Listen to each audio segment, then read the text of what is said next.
नमस्कार दोस्तों, इस वीडियो में हम लोग समझते हैं डायरेक्ट सेलिंग बिजनेस के लिए गवर्नमेंट के क्या रूल्स हैं, जो कि 28 दिसंबर 2021 को गवर्नमेंट ने जारी किए हैं। तो फाइनली डायरेक्ट सेलिंग बिजनेस के लिए गवर्नमेंट ने गाइडलाइन जारी की है, रूल्स जारी किए कि किस तरीके से इंडिया में डायरेक्ट सेलिंग बिजनेस रन होगा।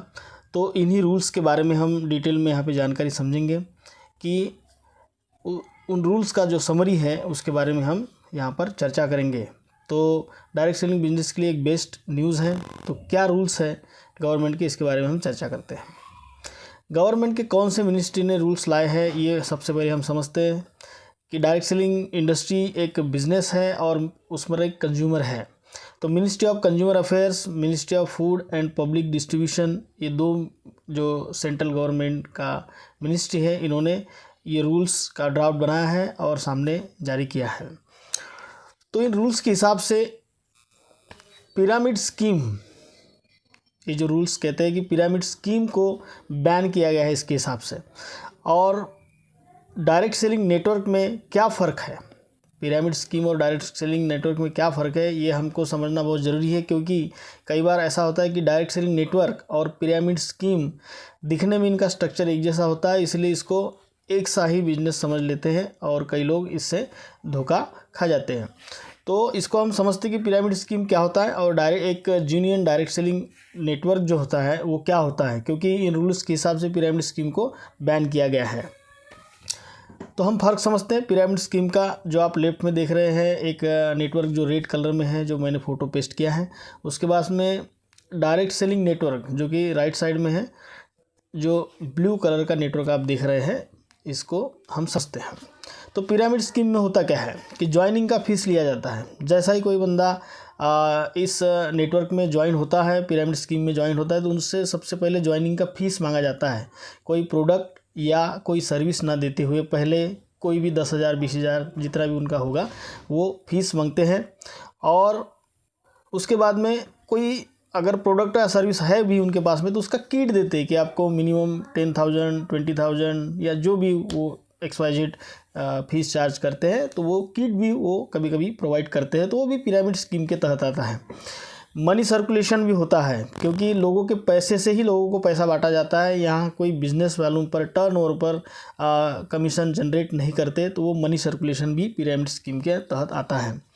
और उसके बाद में एक स्कीम होता है, सोचा समझा एक पहले एक साजिश होती है कि इतना दिनों तक हम ये स्कीम को रन करेंगे, कुछ मोटा पैसा बनने के बाद में ये स्कीम को स्टॉप करके निकल जाएंगे। तो ये स्कीम होता है जो कि सोची समझी साजिश होती है।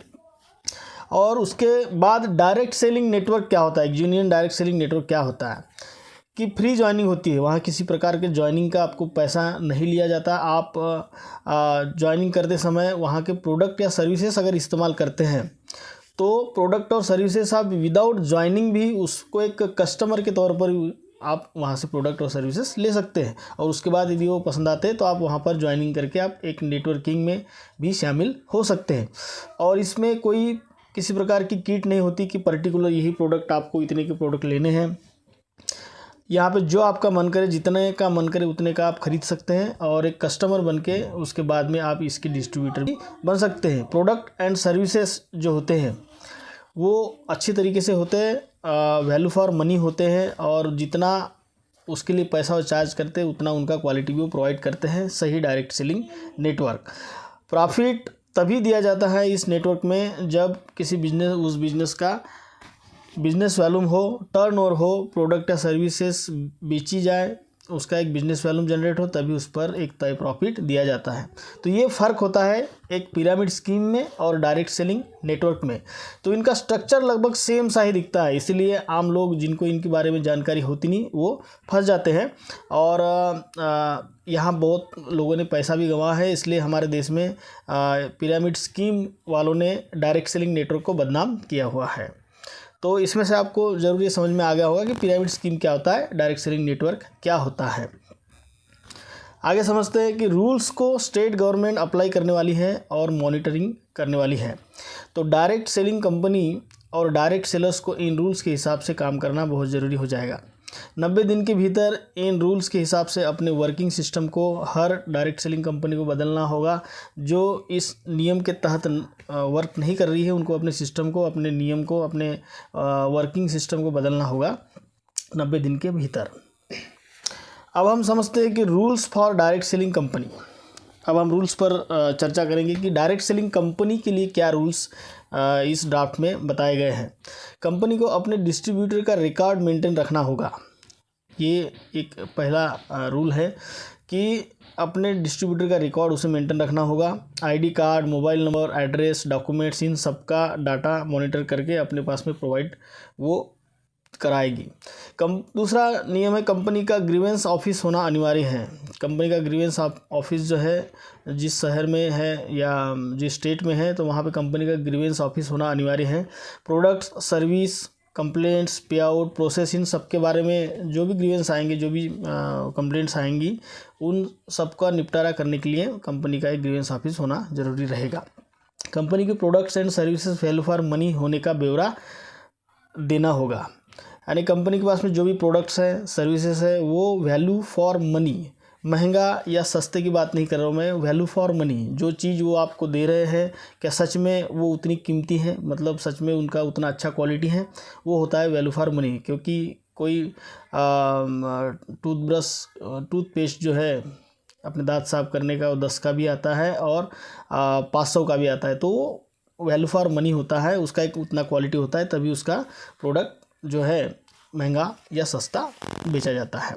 तो उसका ब्यौरा भी कंपनी को देना होगा कि किस तरीके से आपका प्रोडक्ट या सर्विसेज वैल्यू फॉर मनी है। कंपनी की हर पॉलिसी सरल और स्पष्ट होनी चाहिए, जैसे कि परचेस पॉलिसी, खरीदारी की क्या पॉलिसी होंगी, रिटर्न पॉलिसी कुछ है क्या कंपनी की, कंप्लेंट पॉलिसी क्या है, किस तरीके से कंज्यूमर कंप्लेंट कर पाएगा या कस्टमर कंप्लेंट कर पाएगा, उसका रिटर्न पॉलिसी क्या होगा। ये सारी चीज़ें जो है कंपनी को सरल और स्पष्ट तौर पर बतानी पड़ेंगे। तो ये कुछ रूल्स है डायरेक्ट सेलिंग कंपनियों के लिए। अब समझते हैं कि रूल्स फॉर डायरेक्ट सेलर्स, जो डायरेक्ट सेलर्स जो है उनके लिए क्या रूल्स है। ये मोटे तौर पर इसका एक समरी निकाला है मैंने सारे रूल्स का जो बताया गया है। तो लास्ट में जो बात निकल के आती है तो यही जो 4-5 जो रूल्स बनते हैं इनके हिसाब से ही ये नियम सब पर लागू होते हैं। कुछ कंपनियां तो इनको पहले से ही फॉलो कर रही होती है और कुछ कंपनियां नहीं कर रही है, तो वो लोग भी 90 दिन के अंदर इन रूल्स को के हिसाब से अपना वर्किंग सिस्टम लगा सकते हैं। पूर्व सूचना देके ही किसी को सेल्स करना या बिजनेस दिखा सकते हैं। पहला नियम है डायरेक्ट सेलर्स के लिए कि पूर्व सूचना देना होगा। किसी के पास अगर सेल्स करने जा रहे हैं या किसी को बिजनेस दिखा रहे हैं तो उसका अपॉइंटमेंट लेकर उसके पास जाना होगा। एकदम से आप जा कर के उसे जो है तकलीफ़ नहीं दे सकते। सामने के व्यक्ति द्वारा आईडी कार्ड मांगने पर आईडी कार्ड दिखाना होगा। अगर सामने का व्यक्ति आपको आईडी कार्ड मांगता है तो आईडी कार्ड भी आपको दिखाना पड़ेगा। ये नहीं कि आईडी कार्ड न दिखाते हुए आप काम नहीं कर सकते। कंपनी द्वारा दिए प्लान, प्रोडक्ट्स, पे आउट, प्रोसेस ठीक वैसे ही बताया जिस तरीके से कंपनी ने बताया है। वरना कई डायरेक्ट सेलर पर्सनली अच्छे कंपनी में भी काम कर रहे होते हैं, लेकिन जब अपने प्रॉस्पेक्ट के पास जाते हैं तो प्रॉस्पेक्ट के पास जाते ही अपने प्लान को इधर उधर करके, प्रोडक्ट्स के बारे में कुछ ओवर प्रॉमिसिंग करके, पे आउट के बारे में कुछ ज़्यादा एक्स्ट्रा बता के अपना जो है बिज़नेस ग्रो करने की कोशिश करते हैं। लेकिन होता आखिरी में ये है कि उस सामने वाले को बात पता चलती है और उसके बाद में वो जो प्रॉस्पेक्ट है या वो लोग है उसके साथ में टिकते नहीं। तो ऐसा नहीं करना है। कंपनी द्वारा दिए गए प्लान, प्रोडक्ट्स, पे आउट को एज इट इज़ उनके पास में प्रेजेंट करना है। ओवर प्रॉमिस, तुरंत करोड़पति बनाने का झांसा, पैसों का हेरफेर करने पर पर्सनली जो डायरेक्ट सेलर्स है उन पर एक्शन हो सकती है। तो ये कुछ नियम है जो डायरेक्ट सेलर ने करने चाहिए। तो इनके हिसाब से अगर कोई डायरेक्ट सेलर सही काम करता है तो उसका कोई प्रॉब्लम नहीं है। डायरेक्ट सेलिंग के लिए जो ये नियम, जो कानून जो आए हैं, ये रूल्स जो आए हैं, बहुत ही सुनहरा टाइम है। इसके बाद में जो जीनियन डायरेक्ट सेलिंग कंपनियां हैं वो बहुत ही अच्छे तरीके से ग्रो करेंगी। रूल्स की समरी क्या कहती कि क्या इससे क्या समझ में आता है कि जो रूल्स दिए हैं गवर्नमेंट ने, इन रूल्स के हिसाब से हर बिजनेस का किंग कंज्यूमर होता है। ये रूल्स जो है कंज्यूमर बेस्ड है, कंज्यूमर के प्रोटेक्ट के लिए है। हर बिजनेस का किंग जो है कंज्यूमर होता है। ये रूल्स कंज्यूमर को प्रोटेक्ट करते हैं। पूरा का पूरा जो यहाँ दिया गया है रूल्स में, तो कंज्यूमर प्रोटेक्शन रूल्स है, ऐसा आप समझ सकते हैं। Fraud, cheaters, money circulation and pyramid scheme को बैन किया गया है इन रूल्स के हिसाब से। लीगल और जेन्युइन डायरेक्ट सेलिंग कंपनी को गवर्नमेंट ने रिकॉग्नाइज किया है। गवर्नमेंट ने माना है कि ये जो डायरेक्ट सेलिंग बिज़नेस है ये सही है और इसके तहत बहुत सारा जो अनएम्प्लॉयमेंट का प्रॉब्लम है वो सॉल्व हो सकता है। कई लोगों को रोज़गार मिला हुआ है और कई लोग तो इतने अच्छे मकाम पर गए हैं कि करोड़पति, लखपति बनाने का भी ये एक मौका है किसी आम आदमी को। तो अंततः गवर्नमेंट ने यह माना है कि डायरेक्ट सेलिंग सिस्टम एक सही बिजनेस मॉडल है।